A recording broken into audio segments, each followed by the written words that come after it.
అందరికీ నమస్తే. Welcome back to my channel V for vocabulary in Telugu. మీ అందరి ప్రేమకి, మీ అందరి అభిమానానికి థ్యాంక్స్ అనే పదం చాలా చిన్నదండి. Thank you so much. నేను ఎప్పుడు అనుకుంటుండేదాన్ని, మన ఎడ్యుకేషన్ ఛానల్ ఎవరు చూస్తారు, నన్ను ఎవరు సపోర్ట్ చేస్తారని. నేను ఒక్క పోస్ట్ పెట్టానో లేదో ప్రతి ఒక్కళ్ళు చాలా, అసలు నాకు ఎలా అంటే ఎంత త్వరగా వీడియో పెట్టాలి, నేను ఎప్పుడెప్పుడు వీడియో పెట్టాలి అన్నంత క్యూరియాసిటీ అయితే నా మైండ్లో క్రియేట్ అయింది. మీ అందరి సపోర్ట్కి థ్యాంక్ యూ సో మచ్ అండి. మీ అందరి సపోర్ట్ ఇలాగే ఉంటే ఇంకా నేను మంచి మంచి వీడియోస్ చేస్తాను. నేనైతే రికవరీ అయ్యానండి కొంచెం. కాకపోతే స్క్రీనింగ్ ఎక్కువ చేయొద్దు అంటే మొబైల్ కానీ ల్యాప్టాప్ కానీ అన్నారు. అందుకనే నేను కొంచెం ఆగాను. లేకపోతే నేను లాస్ట్ మండేనే పెట్టేదాన్ని వీడియోస్. మీ అందరి బ్లెస్సింగ్స్ ఇలాగే ఉంటాయని కోరుకుంటున్నాను. సో ఇప్పటికే లేట్ అయింది కదండి, మనం సబ్జెక్ట్లోకి వెళ్ళిపోదాం. నేను మీకు లాస్ట్ వీడియోలో ఇచ్చినటువంటి ఛాలెంజ్, సో అందరూ కరెక్ట్గానే ఆన్సర్ చేశారండి. నేనైతే ఈ వీడియోలో పేర్లు అయితే అనౌన్స్ చేయట్లేదు, ఎందుకంటే వీడియో అనేది లెంత్ ఎక్కువైపోతుంది. సో నెక్స్ట్ కమింగ్ వీడియోస్ అన్నీ నేను మీ పేర్లు అయితే అనౌన్స్ చేస్తాను, కొంచెం అర్థం చేసుకోండి. సో స్ట్రైట్ అంటే మనందరికీ తెలుసు కదండి వర్డు, అదైతే కాదు. స్పెల్లింగ్ అనేది డిఫరెన్స్ ఉంది, చూసుకోండి. స్ట్రైట్ అంటే మనకేంది, కరెక్ట్గా అంటే స్ట్రైట్గా వెళ్ళు అంటూ ఉంటారు. అంటే ఎదురుగా వెళ్ళు, అంటే పక్కన అటు ఇటు చూడకుండా స్ట్రైట్గా వెళ్ళు అంటారు కదా, అది అర్థం వస్తుందండి. కానీ ఇక్కడ స్పెల్లింగ్ అనేది డిఫరెన్సు ఒకసారి చెక్ చేయండి. స్ట్రైట్ అంటే జలమార్గము, జలసంధి, లేదా మన వాడుక భాషలో చెప్పాలి అంటే సంకుచితమైన. అంటే ఏంది మేడం అంటారా, చాలా ఇరుకైన మార్గము లేదా చాలా కష్టాలలో ఉన్న పరిస్థితిని మనం అడ్వాన్స్డ్ ఇంగ్లీష్లో చెప్పాలి అంటే మనం స్ట్రైట్ అని వాడతామండి, గుర్తుపెట్టుకోండి. సో ఏమంటాము, ఇరుకైన మార్గము లేదా కష్టమైన పరిస్థితిని స్ట్రైట్ అని అడ్వాన్స్డ్లో చెప్తామండి. అంటే జనరల్గా డైలీ లైఫ్లో నారో, డిఫికల్ట్ సిచ్యువేషన్ అని అర్థం అన్నమాట. సో మీకు ఆల్రెడీ చెప్పాను కదా, స్ట్రైట్ అంటే నేరుగా, అంటే డైరెక్ట్గా. దానికి దీనికి స్పెల్లింగ్ తేడా ఏంటి అంటే, అక్కడ STRAI పక్కన GHT వచ్చిద్ది, ఇక్కడేమో STRAIT వచ్చిద్ది. అర్థమైందా? మీకు ఇక్కడ స్క్రీన్ మీద యాడ్ చేశాను చూడండి. స్ట్రైట్ స్పెల్లింగ్ ఒకసారి చూడండి, మీకు అర్థమైపోతుంది డిఫరెన్స్. సో నేరుగా అని అర్థం. అదే STRAIT అంటే ఏంటి, కష్టమైన పరిస్థితి లేదా ఇరుకైన మార్గం అని, లేదా జలసంధి అని అర్థం అండి, గుర్తుపెట్టుకోండి. సో ఈ పదం సింగిల్ సిలబలే అండి. మీకు బాక్స్లో ఇచ్చింది చంకు మెదడు, ఇది చిన్న పదమే కాబట్టి ఇది సింగిల్ సిలబల్ అనమాట. సో స్ట్రైట్ అని పలకాలి. ఈ పదాన్ని యూజ్ చేసుకొని మనం ఇంగ్లీష్లో మాట్లాడాలి అంటే simple example, he is in financial Strides అంటే అతను ఆర్థిక కష్టాలలో ఉన్నాడు అని అర్థం అన్నమాట. మీకు ఎప్పుడు చెప్పిన విధంగానే మరిన్ని ఎగ్జాంపుల్స్ నేను కమెంట్ సెక్షన్లో పింక్ చేస్తానండి, కావాల్సిన వాళ్ళు చెక్ చేయండి. సో మీకు ఇంకెలాంటి డౌట్స్ లేవనుకుంటున్నాను. Coming to the today's interesting and most useful and trending topic. ఈరోజు మనం నేర్చుకోబోయే టాపిక్ వైరల్ అడ్జెక్టివ్స్. అంటే మనం చూస్తున్న లక్షణాలు, గుణాలు ఈ మధ్య కాలంలో బాగా ట్రెండ్ అయిన అడ్వాన్స్డ్ లెవెల్లో ఏమంటున్నారు అనేది కొన్ని పదాలు అయితే నేర్చుకుందామండి.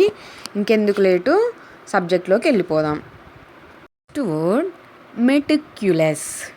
ఎలా పలకాలో ఆ వర్డ్ కింద ఇచ్చాను చూడండి.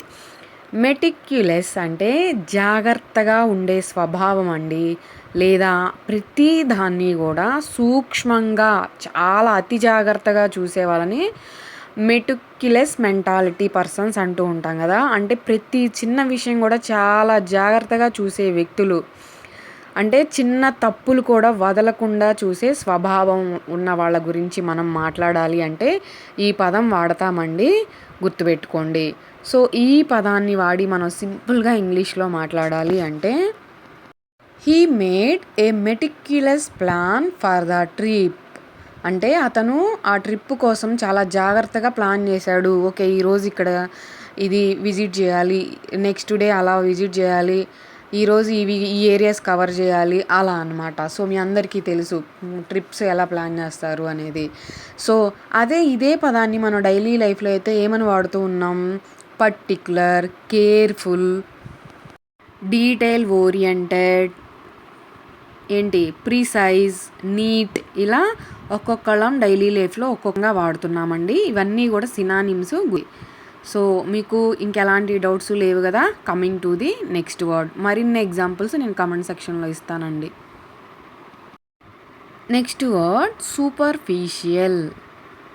ఎలా పలకాలి? కింద ఇచ్చాను చూడండి. సూపర్ఫిషియల్ అని పలకాలండి.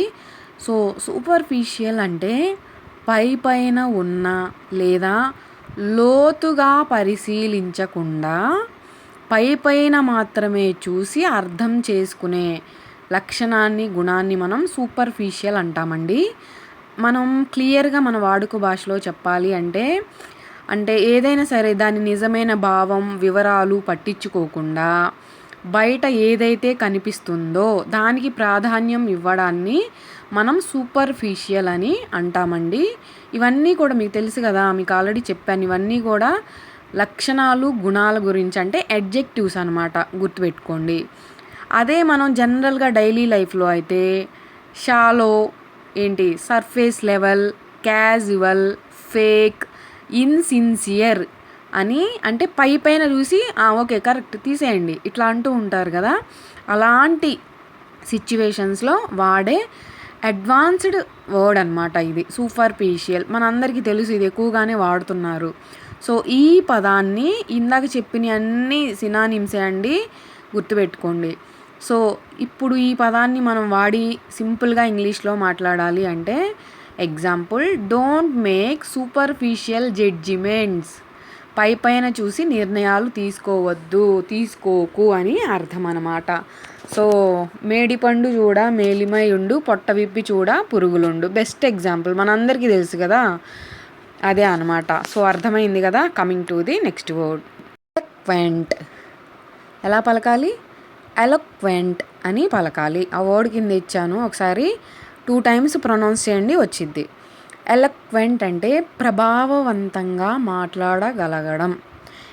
అంటే స్పష్టంగా, చాలా అందంగా, అంటే వాళ్ళు చెప్పాలి అనుకున్న టాపిక్ని ప్రభావవంతంగా వ్యక్తపరచగలగడం, అంటే బాగా మాట్లాడే నైపుణ్యం కలిగి ఉండడాన్ని మనం ఎలక్వెంట్ అంటామండి. ఇప్పుడు ప్రజెంట్ ఈ వర్డ్ చాలా ట్రెండ్ అయింది, ఈ వర్డ్. సో ఎలక్వెంట్ అంటే ఏంటి?